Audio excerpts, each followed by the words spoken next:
I'm Aaron Baker from PhoneDog.com, and it's part 2 of the HTC Butterfly S full video review. Can this thing compete with not just the HTC One, which is heavily subsidized in the States, but the Galaxy S4, the new Motorola devices, and more? We'll find out in part 2 of the HTC Butterfly S video review.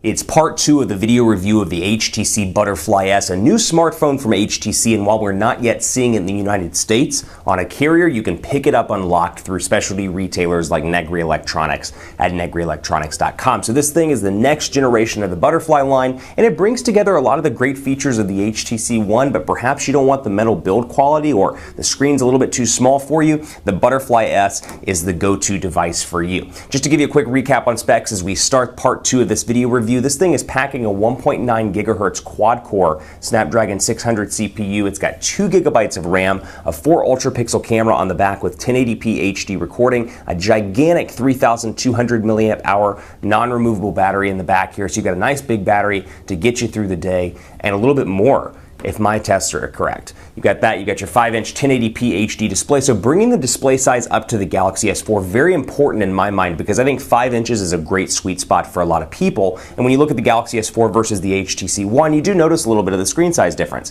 That said, if you don't like that, you want that 5 inches, but you prefer Sense 5, going to be a great option for you right here. It only has 16 gigabytes of internal storage, but what you do get in addition to that 16 gigabytes and that micro SIM card slot, you get a micro SD card slot down there as well that supports up to a 64 gigabyte card. The design is different here. It's a little bit longer, it's a little bit narrower, and while it does have a little bit of heft to it because of the 3,200 milliamp hour battery, I find that it fits really well in the hand and easy to talk on thanks to it being a little bit longer, so you can easily get it up to your ear and have the microphone close to your face. Now I'm going to pull back from the HTC Butterfly S video for just a second here to thank my partners at Best Buy Mobile, because when you go into Best Buy Mobile, you'll walk out working. So you can't get this device there, but if you get the One, get the Galaxy S4, you'll walk out. They'll help you set up your email, your web, your contacts, your Twitter accounts, your settings, all that stuff. So when you walk out the door, you're not wasting your time trying to set that stuff up. And I always thank them because they give us devices for free that we turn around and give to you for free on the site at instantwin.phonedog.com. Now enough of that, let's take a look at the Butterfly S more in depth. So we'll start with the camera here, and again, no real changes to the overall look and feel of the camera itself. You've got the HTC Zoe capabilities here, and if you haven't followed along, HTC Zoe is a really cool feature where, for example, I'll do this and I'll take a quick Zoe of my desk. So I will pull it away from the camera for just a second, and I shot a Zoe, and then I'm going to go back into pictures and just take a bunch of stills. And we'll just move around my desk here and take a bunch of stills. Got the Lumia 1020 in these stills. Let's see, what else? Galaxy S4 in these stills. And I took these really quickly. Now when I go into the gallery here, I can jump right in and go to the gallery, and we'll take a look and see events, July 24th. And HTC Zoe creates a customized video for me like this with a theme and everything. I'm doing nothing on my end, it's just bringing this together. And it's a collaboration of still images and HTC Zoe's as well, which are those 3-second videos that you saw me take, or I pulled away, I should say, to take just a second ago. So you can see this different image, and I can change the music if I want to. I can do Vega, Eiffel. If I want to, I can do Eiffel, for example, and it changes it around. Now this is a difference from the HTC One. You do not get, at least on Android 4.1, this look and feel. You get the ability to change it. So for example, on the HTC One, I can jump in here and show you for comparison purposes. Gallery, let's see what I've got. My events, and I'll show you what it looks like. Let's see, when was my last event? 7/8.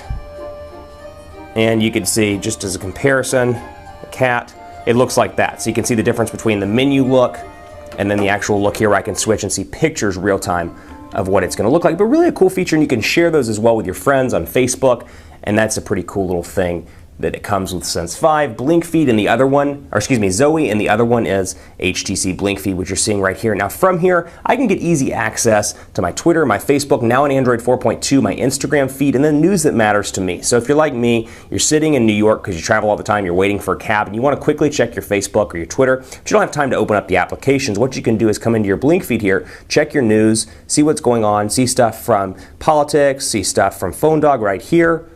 I happen to like that site quite a bit. So I can come in and see the highlights, the news that matters most to me, and then when I'm done, I can either go into that application if I really want to explore more, or I can turn it off and get in my cap. HTC Blink Feed, really a nice feature, and you can customize this as much as you'd like. You can come in and add tech sites, we see topics and services, so in addition to adding my own services, Facebook, Flickr, Instagram, LinkedIn, all of this stuff, and then some of these that are specific to Asia markets, you've got featured headlines as well. Associated Press, Huffington Post, Reuters, Gawker, Bang, Showbiz, and then of course categories where I can come down here and do business, for example. I can do gaming if that interests me, and that can all be part of my Blink Feed, and it will update just by swiping down.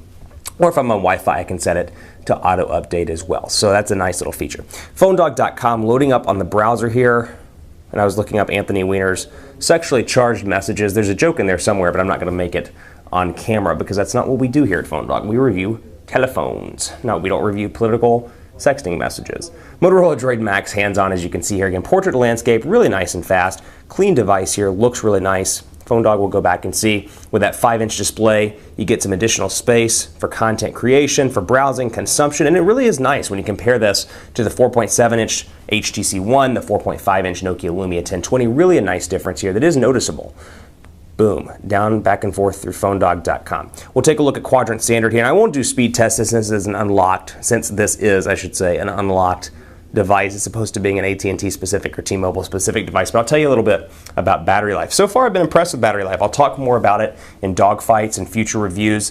Maybe I'll do a 1 month later piece with this device, but I've been really impressed. 3,200 milliamp hours is a little bit more than what the Galaxy Note has. It's more than what the LG Optimus G Pro has. It's an impressive battery, excuse me, all around for a device with a 5-inch display. Yes, it's 1080p, but still really an impressive battery all around. I can make about 33 hours with moderate use. With my moderate use, I make it well into the next day before the device requires a recharge, but I still want to give it a few more cycles before I give conclusive battery numbers. So take that with a grain of salt. That said, I've been really impressed so far with the battery.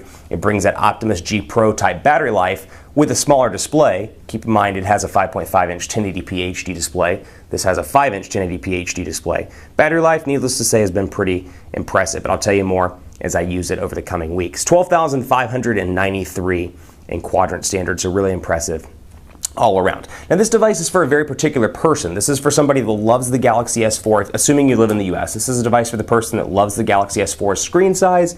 They love that HTC look and feel though. They don't want to sacrifice HTC Sense 5 or HTC's build materials, but they want that device with a bigger 5-inch display and a decent battery life. This is going to be an ultimate unit for you. That said, this thing is pricey. This thing ranges at about $800 unlocked, so it's not a cheap device by any stretch of the imagination. You knew I'd get that quote in there somewhere. By any stretch of the imagination, but still a really nice device all around that you can get from Negri Electronics for about $800. So if you're up for spending the money, the HTC One just doesn't do it for you, but you love you some HTC, gonna be a great unit for you, and it really is an impressive smartphone. Keep it locked on PhoneDog.com for more on the HTC Butterfly S. I'm on Twitter at PhoneDog_Aaron. I'm on Facebook at Facebook.com/HiAaronBaker.